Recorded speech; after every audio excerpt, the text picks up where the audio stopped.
ஒரு மகிழ்ச்சியான செய்தி. இதயம் நல்லெண்ணெயின் விலை லிட்டருக்கு ரூபாய் 105 குறைஞ்சிருக்கு. செப்டம்பர் 2023ல 1 லிட்டர் இதயம் நல்லெண்ணெயின் அதிகபட்ச விலை ரூபாய் 503. ஆனா இப்ப 1 லிட்டர் இதயம் நல்லெண்ணெயின் விலை ரூபாய் 398 மட்டும்தான் தமிழ்நாட்டுல. அப்ப இனிமே எல்லாரும் இதயம் நல்லெண்ணெய் வாங்கலாம் இல்ல? வனத்துறை அமைச்சர் பொன்முடி மேடை நிகழ்ச்சி ஒன்றில் மிக ஆபாசமாக பேசும் வீடியோ வெளியாகி பரபரப்பை ஏற்படுத்தியது. பெண்கள் குறித்தும் சைவ வைணவத்தை அவமதிக்கும் வகையிலும் உள்ள அவரது ஆபாச பேச்சுக்கு பல்வேறு தரப்பிலும் எதிர்ப்பு கிளம்பியது. திமுக எம்பி கனிமொழியும் தனது கண்டனத்தை பதிவு செய்திருந்தார்.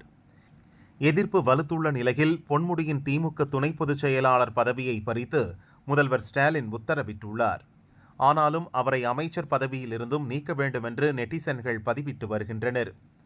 பொன்முடியை கட்சி பதவியிலிருந்து நீக்குவதன் மூலம் மக்கள் மறந்து சென்று விடுவார்கள் என்று திமுக தலைமை நினைப்பது தவறு என பாரதிய ஜனதா மாநில தலைவர் அண்ணாமலை குறிப்பிட்டுள்ளார். இதுதான் தமிழகத்தில் திமுகவின் அரசியல் பேச்சுக்களின் தரம். ஒரு காலத்தில் உயர்கல்வி அமைச்சராக இருந்த பொன்முடி இப்போது வனத்துறை அமைச்சராக இருக்கிறார். இதையெல்லாம் தமிழக இளைஞர்கள் பொறுத்துக் கொள்வார்கள் என்று எதிர்பார்க்கிறார்கள். இந்த அமைச்சர் மட்டுமல்ல, ஒட்டுமொத்த திமுக சிஸ்டமும் இப்படித்தான் கொச்சையாக இருக்கிறது.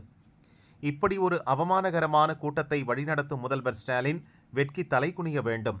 இந்து தர்மத்தின் தூண்கள் மீது இடைவிடாது திமுகவினர் நடத்தும் தாக்குதலுக்கு பதில் சொல்லாமல் போக முடியாது. எங்கள் மௌனத்தை முதல்வர் ஸ்டாலின் பலவீனமாக நினைக்கக்கூடாது என்றும் அண்ணாமலை எச்சரித்துள்ளார்.